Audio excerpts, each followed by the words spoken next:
मेरे बच्चे, यदि तुम्हें मेरा संदेश दिखाई दिया है तो रुक जाओ, ठहर जाओ, मेरी बात को ज़रूर सुनो, क्योंकि हम जिस राज को आज तक बता नहीं पाए थे, आज हम उस राज को तुम्हारे समक्ष खोलने वाले हैं, बताने वाले हैं वो बातें जो तुम्हें नहीं बता सके।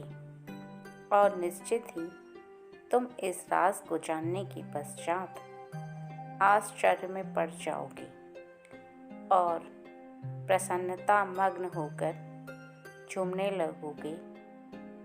यह तुम्हें विश्वास हो जाएगा कि हाँ, जो मैंने कहा है वो सत्य कहा है।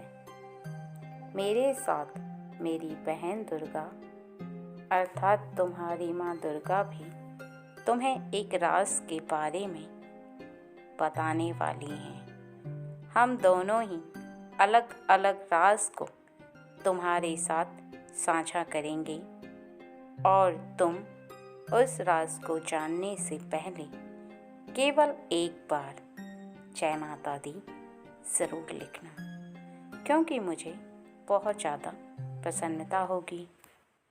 मेरे बच्चे, मैं तुम्हारी माँ दुर्गे आज तुम्हें एक राज की बात बताने आई हूँ।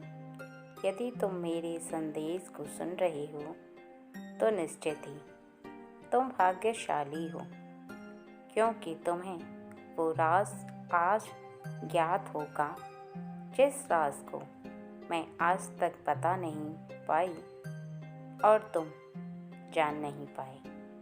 निश्चित ही उस बात को जानने के पश्चात तुम्हें बहुत ज़्यादा खुशी होगी। तुम्हारे जीवन में ऐसी बहुत सारी बातें हैं जिनको तुम समय आने पर ही जान पाते हो, और कई बार कुछ बातें तुम्हें पहले से ज्ञात होती हैं, लेकिन कुछ बातें ऐसी हैं जो तुम बार बार प्रयास करने के बाद भी उनको जान नहीं पाती। उसके पीछे का कुछ कारण होता है, और वो कारण भी मैं तुम्हें आज बताऊंगी, और यह भी बताऊंगी कि तुम्हें इस राज को मैं आज ही क्यों बता रही हूँ, उसके पीछे क्या कारण है। क्योंकि इस राज को बताने के पीछे एक बहुत ही मुख्य कारण है, जिसको जानना भी तुम्हारे लिए ज़रूरी हो गया है। इसलिए मेरी बातों को बहुत ही ज़्यादा ध्यान से सुनना, क्योंकि यदि तुम मेरी बातों को आधी अधूरी छोड़ कर जाने का प्रयास करोगे तो तुम उस राज को जानने से वंचित रह जाओगे।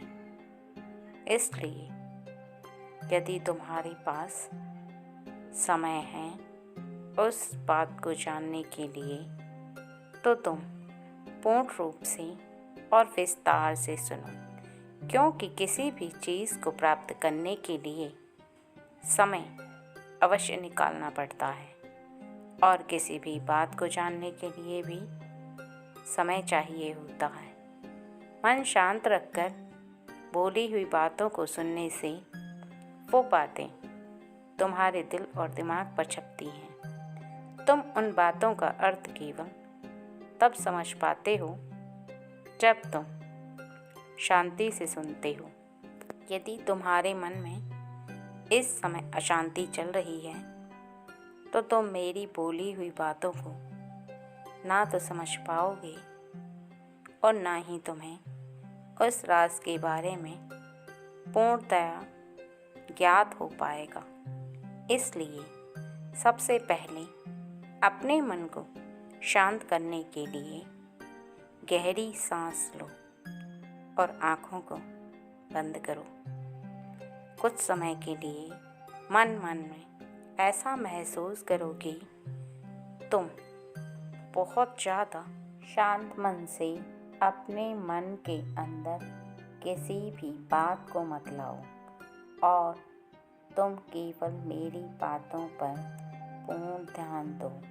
जो मैं बता रही हूँ उसको ध्यान से सुनो, जिससे कि सुनकर तुम उस बात को पूर्ण रूप से समझ जाओगे, अर्थात मेरी समझाने का लाभ भी उठा पाओगे और उस राज को भी जान पाओगे जो मैं तुम्हें बताने आई हूँ। सबसे पहले तो इस बात को ध्यान करो कि तुम मुझे सबसे ज़्यादा प्रेम करते हो, मुझ पर पूर्ण विश्वास रखते हो, या तुम सबसे ज़्यादा पार्वती को प्रेम करते हो। हम दोनों में से तुम किसको सबसे ज़्यादा प्रेम करते हो और किस पर सबसे ज़्यादा विश्वास रखते हो? अगर तुम पार्वती से सबसे ज़्यादा प्रेम करते हो या मुझसे सबसे ज़्यादा प्रेम करते हो, तो तुम इस बात को जान लो, इस राज को जान लो कि मैं ही पार्वती हूँ और पार्वती ही मैं हूँ, क्योंकि वो मेरा ही स्वरूप है। काली भी मेरा ही स्वरूप है और पार्वती भी मेरा ही स्वरूप है।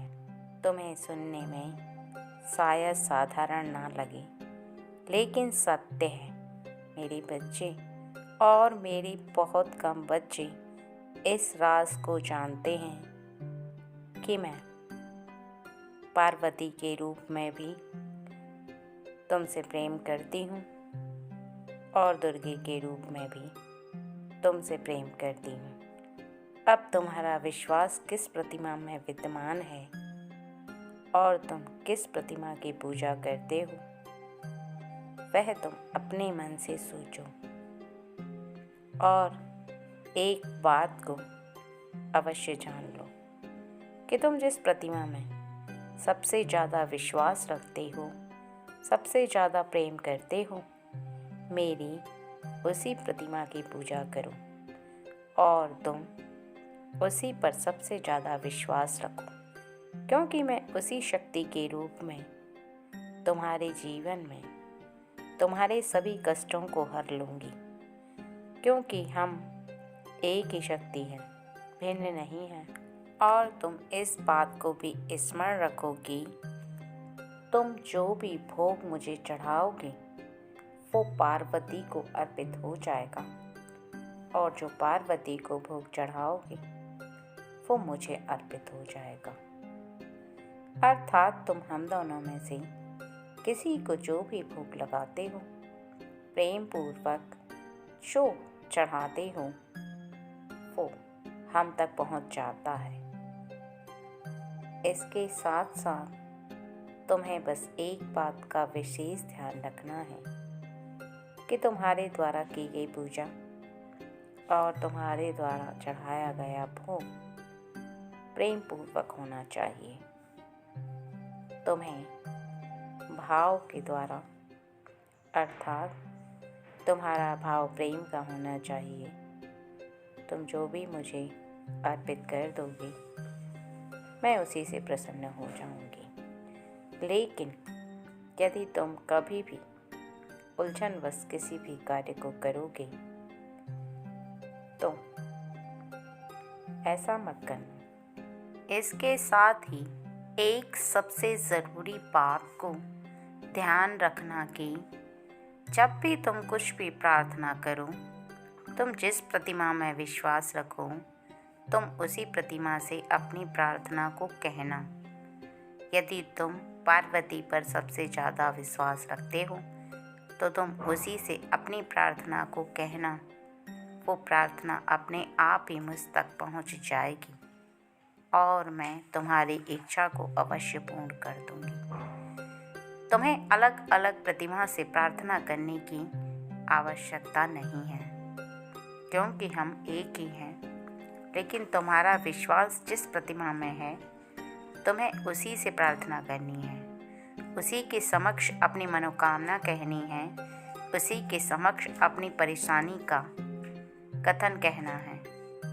अलग अलग प्रतिमाओं से तुम अपनी परेशानी को, अपनी समस्या को और अपनी मनोकामना को मत कहना, क्योंकि जब हम सभी शक्तियाँ एक हैं तो तुम एक से कहोगे, तुम्हारी बात और तुम्हारी परेशानी, तुम्हारी जो भी समस्या है वो हम तक निश्चित ही पहुंच जाएगी। और ये मैं तुमसे वादा करती हूँ कि तुम्हारी जो भी परेशानी होगी, जीवन में जिस समस्या से होकर तुम गुजर रहे होगे, वो मैं स्वयं दूर कर दूँगी। इसलिए इस राज को हमेशा स्मरण रखना और अपने तक सीमित रखना, कभी भी मत भूलना, क्योंकि यदि तुम भूल गए तो तुम यहाँ वहाँ घूमते रहोगे, तुम समझ नहीं पाओगे। संसार में इस बात को हर भक्त को स्मरण रखना चाहिए कि वो जिस ईश्वर शक्ति पर विश्वास करता है, उसी ईश्वर शक्ति पर विश्वास करके वो अपनी मनोकामना को कह सकता है, या अपनी परेशानी से जिससे वह जूझ रहा है उससे निकलने के लिए उसे जिस शक्ति पर सबसे ज़्यादा भरोसा हो, उसी शक्ति से अपनी प्रार्थना को कहना चाहिए। और एक बात को हमेशा स्मरण रखना चाहिए कि हर शक्ति के सामने उसे अपनी परेशानी व्यक्त नहीं करनी चाहिए, क्योंकि सभी शक्तियाँ एक हैं। और यदि तुमने एक शक्ति के समक्ष अपनी परेशानी बोल दी तो वो बात सभी शक्तियाँ सुन लेती हैं और तुम्हारी परेशानी को वो एक शक्ति ही पूरा करती है जिसके समक्ष तुम प्रार्थना करते हो। और कोई भी शक्ति बड़ी छोटी नहीं होती, सब समान होती है। केवल यह तुम्हारे सोचने का अंतर होता है कि कोई शक्ति बड़ी है तो तुम्हारी प्रार्थना को सुनकर तुम्हारी समस्या को तुरंत ही पूर्ण कर देगी, परंतु ऐसा कुछ नहीं है मेरे बच्चे। सभी शक्तियाँ बराबर हैं और तुम्हारी प्रार्थना को जो शक्ति सुनेगी वही पूर्ण कर देगी। इस विश्वास को रखकर ही कभी भी तुम प्रार्थना को कहना और मनोकामना जो तुम्हें पूर्ण करनी है उसके लिए कहना। और यदि कभी भी तुम्हें जिस शक्ति पर विश्वास ना हो तो तुम बिना विश्वास के किसी भी शक्ति के सामने अपनी परेशानी को व्यक्त मत करना, क्योंकि जब तक तुम्हें उस पर विश्वास ना हो कि वो शक्ति तुम्हारी परेशानी को दूर कर सकती है, या तुम जिस पर भरोसा नहीं करते उससे कहना व्यर्थ होने वाला है, इस बात को स्मरण रखना। इसलिए विश्वास से बोली हुई बात जीवन में सत्य होती है, और यदि विश्वास ना हो तो तुम्हारा कहना भी व्यर्थ हो जाता है, क्योंकि तुम उन शक्तियों को अपनी ओर ना तो आकर्षित कर सकते हो और ना ही तुम्हारी कोई भी बात को वो सुनकर उस कार्य को पूर्ण करने के लिए अपना बल लगाती हैं। बल तभी लगता है जब तुम उन्हें आकर्षित करते हो अपनी पुकार से, अपने प्रेम से, अपने भाव से और अपने मंत्रों से। जिस पूजा को तुम करते हो और जिस मंत्र का उच्चारण करते हो, कभी भी उस मंत्र को कमज़ोर मत समझना और की गई पूजा को व्यर्थ मत समझना, क्योंकि कई बार तुम्हें कुछ भी प्राप्त होने में कुछ समय लग जाता है, तो तुम्हारा विश्वास टूटने लगता है। तुम स्वयं अपनी पूजा को कमज़ोर करने लगते हो।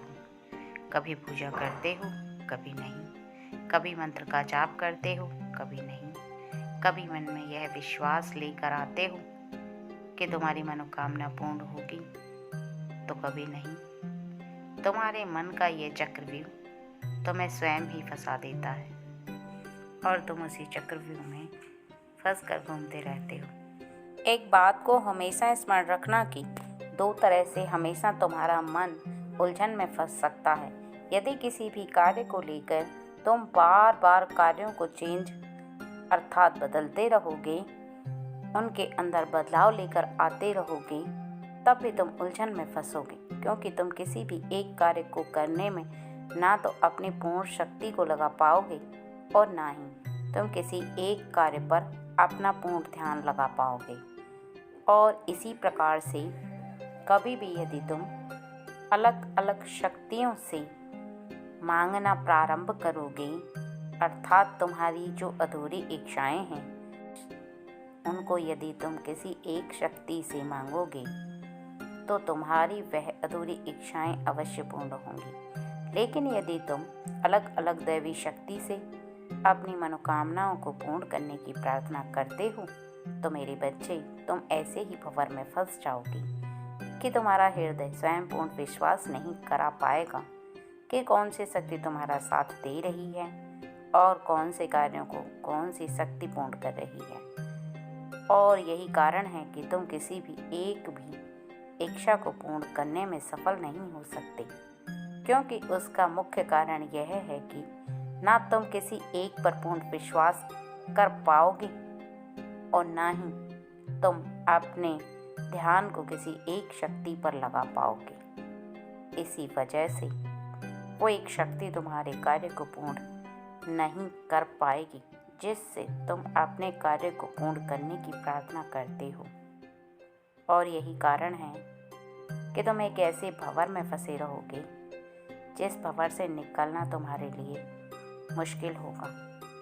इसलिए जब भी किसी शक्ति से कुछ भी मांगो या प्रार्थना करो, वो शक्ति केवल एक ही होनी चाहिए। तुम्हारी प्रार्थना भी किसी एक शक्ति के लिए होनी चाहिए और तुम्हें एक ही शक्ति पर विश्वास रखना है। अपने हृदय में इतना विश्वास उत्पन्न करो कि वह शक्ति तुम्हारे उस कार्य को जिसको तुम पूर्ण करना चाहते हो अधीन हो जाए, विवश हो जाए कि वह तुम्हारे कार्य को पूर्ण करे। मैं तुम्हारी माँ पार्वती आज एक राज से तुम्हें पूर्ण रूप से अवगत कराना चाहती हूँ और तुम्हें उस राज को बताने के लिए आज तुम्हारे समक्ष आई हूँ। उस राज को तो तुम जानोगे ही, लेकिन उसके साथ साथ कुछ ऐसी बातें हैं जिनको भी तुम्हें जानना बहुत ज़्यादा ज़रूरी है।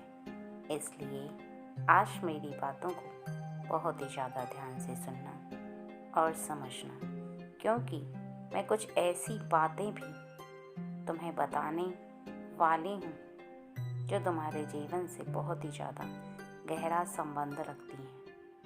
मेरे बच्चे, जीवन में उन कार्यों को करना तब तक ज़रूरी होता है जब तक तुम चाहते हो, क्योंकि कई बार किसी भी कार्य को पूर्ण होने के पश्चात तुम्हें शांति नहीं मिलती। किसी भी इच्छा को पूर्ण होने के बाद तुम्हें फिर भी एक अगली इच्छा की लालसा रहती है और तुम उस पर लगातार कार्य करते हो। उस पर कार्य करना सही है, उस पर मेहनत करना भी सही है, लेकिन बार बार हर इच्छा को उत्पन्न करके बैठ जाना और फिर उस पर जिद करना, ये सही नहीं है।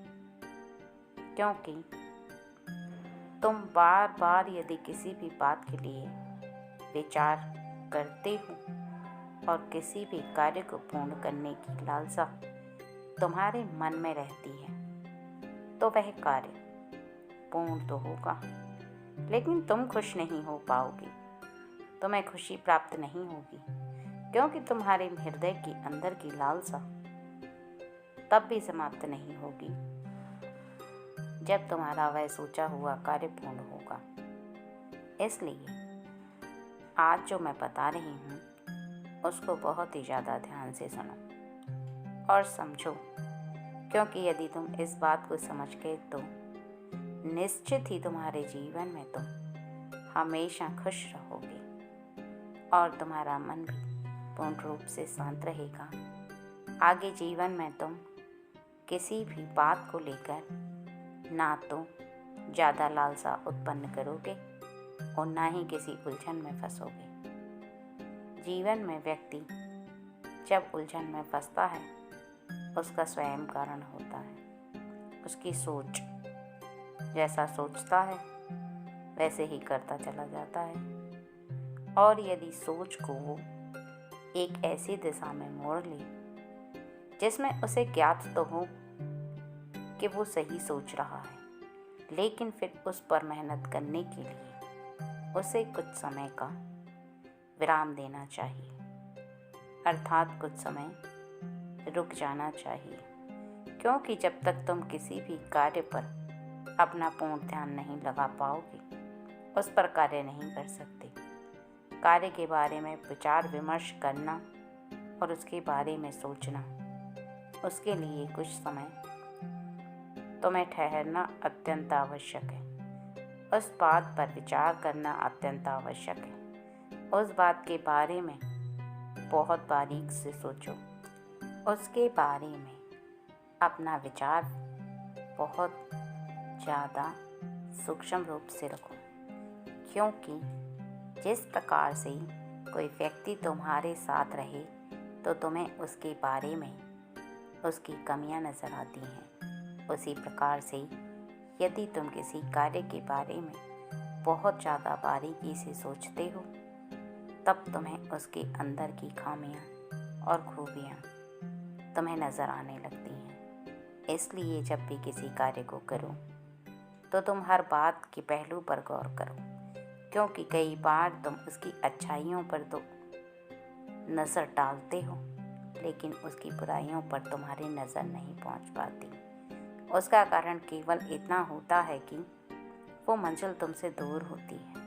उस व्यक्ति की तरह जो व्यक्ति तुमसे दूर रहता है तो तुम्हें उसके अंदर कमियां नज़र नहीं आती। इसी प्रकार से कोई भी मंजिल, कोई भी सोचा हुआ कार्य या तुम किसी भी मुकाम को हासिल करना चाहते हो तो उसके बारे में हर प्रकार से गौर करना अत्यंत आवश्यक है। क्योंकि किसी भी चीज़ में खूबियाँ होती हैं तो कमियाँ भी होती हैं। किसी भी मुकाम को हासिल करने के लिए तुम कठोर परिश्रम कर तो रहे हो, लेकिन उसके हर पहलू पर गौर करने के पश्चात ही यह निश्चित करो कि तुम्हें वह लक्ष्य प्राप्त करना है या नहीं। केवल उसकी अच्छाइयों पर गौर करोगे तो जब वह मुकाम तुम्हें हासिल होगा तब तुम्हें उस मुकाम को हासिल करने के पश्चात उसकी कमियां दिखाई देने लगेंगी। इसलिए यदि तुम पहले से ही उसके हर पहलू पर गौर कर लोगे तो तुम अपना निर्णय भी बदल सकते हो। लेकिन किसी भी मुकाम को हासिल करने के पश्चात तुम्हारे अंदर थकान उत्पन्न होने लगती है, क्योंकि बार बार अलग अलग मार्गों पर प्रयास नहीं किया जा सकता। इसलिए केवल एक बार में प्रयास करने के लिए तुमको विचार करना चाहिए और इस बात को ध्यान रखना चाहिए कि तुम जिस कार्य को कर रहे हो उसे सबसे छुपा कर रखो। क्योंकि किसी भी ऐसे अधूरे कार्य पर जिस पर तुमने विचार तो किया है और जिस पर मेहनत भी प्रारंभ की है, उसके बारे में यदि तुमने पहले से ही किसी को बताना प्रारंभ कर दिया तो करने वाले कार्य की, अर्थात जिस कार्य को तुम करने वाले हो और कर रहे हो, उसकी शक्ति कमज़ोर पड़ने लगती है। इसलिए किसी भी योजना को और किसी भी मुकाम को जिसको तुम पूर्ण करना चाहते हो और जो अभी भी अधूरा है, पूर्ण नहीं हुआ, उसके बारे में ना तो तुम्हें किसी से कुछ कहना है और ना ही तुम किसी भी ऐसे व्यक्ति को बताओ जो व्यक्ति तुम्हारे काम के बीच में रुकावट पैदा कर सकता है। इस बात का ध्यान रखो कि कार्य को पूर्ण होने के पश्चात संसार के हर व्यक्ति को वह बात स्वतः ही पता चल जाएगी और सबको ज्ञात हो जाएगा। लेकिन यदि पहले से ही तुमने किसी को बताना प्रारंभ किया तो उस कार्य की आधी शक्ति समाप्त हो जाती है और तुम्हारा पूर्ण ध्यान भी उसके पश्चात नहीं लग सकता। तुम प्रयास तो करोगे, लेकिन पूर्ण ध्यान में जिन लोगों को तुम बताओगे वो कुछ न कुछ रास्ते की रुकावट उत्पन्न करेंगे। इस बात को मत भूलना कि हर व्यक्ति की राय और उसकी सोच भिन्न होती है और जिस प्रकार से तुम्हारी सोच है उसी प्रकार से किसी भी अन्य व्यक्ति की सोच हो ज़रूरी नहीं।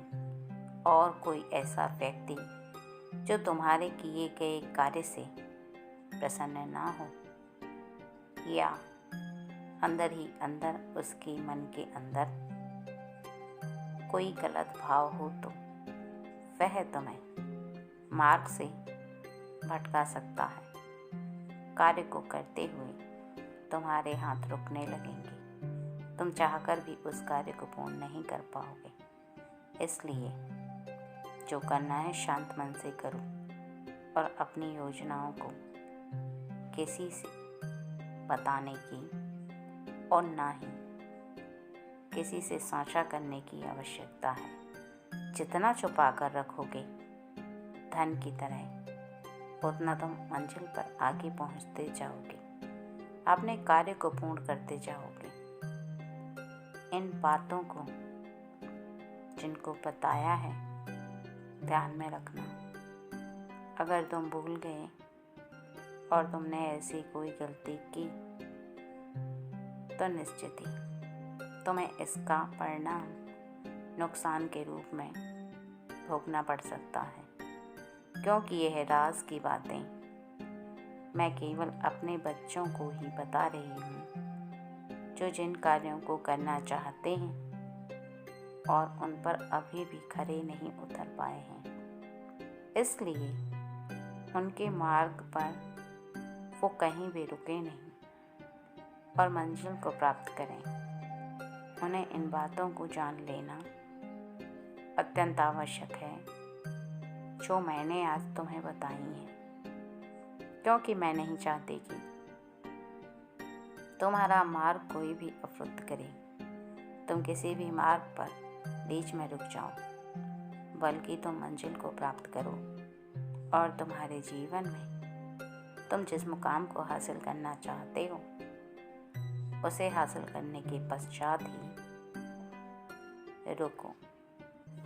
और एक बात को बहुत अच्छे से ध्यान रखो कि अपने मन को जितना ज़्यादा शांत रखोगी उतना ही आगे जा पाओगे, क्योंकि शांत मन किसी भी कार्य पर लगता है और तुम्हारा अशांत मन तुम्हें चैन से नहीं बैठने देता। किसी भी कार्य पर तुम पूर्ण ध्यान लगाकर उसे संपन्न नहीं कर सकती, अर्थात उसका पूर्ण होना फिर धीरे धीरे करके और भी ज़्यादा मुश्किल होता चला जाता है। इस बात को हमेशा ध्यान रखो कि एक शांत बच्चा जो सीधे तरीके से अपने सभी कार्यों को करता है वह धीरे धीरे करके बहुत आगे तक चला जाता है, और एक ऐसा बच्चा जिसका ध्यान भटकता रहता है वो चाहकर भी वहाँ तक नहीं पहुँच सकता जहाँ तक वो पहुँचना चाहता है, क्योंकि वो किसी भी एक कार्य को सही से कर नहीं पाता। और यही कारण होता है कि वो किसी भी सोचे हुए मुकाम को हासिल नहीं कर पाता और चाहकर भी वह अपनी मंजिल को प्राप्त नहीं कर पाता। इसलिए इन बातों को जो बताई हैं सुनने के पश्चात अपने मन में धारण कर लो, क्योंकि किसी भी बात को जब तक तुम अपने मन के अंदर नहीं उतारोगे, अपने हृदय में विराजमान नहीं करोगे, तब तक तुम किसी कार्य को नहीं कर पाओगे। चाहोगे जितना भी उसमें शक्ति कमज़ोर पड़ती चली जाएगी और ना ही तुम किसी भी ऐसे कार्य को कर सकते हो जिस पर तुम खुश नहीं हो, अर्थात चुने हुए कार्य पर यदि तुम प्रसन्नता मन नहीं कर पा रहे हो उस कार्य को, तो मत करो, रोको मत खुद को।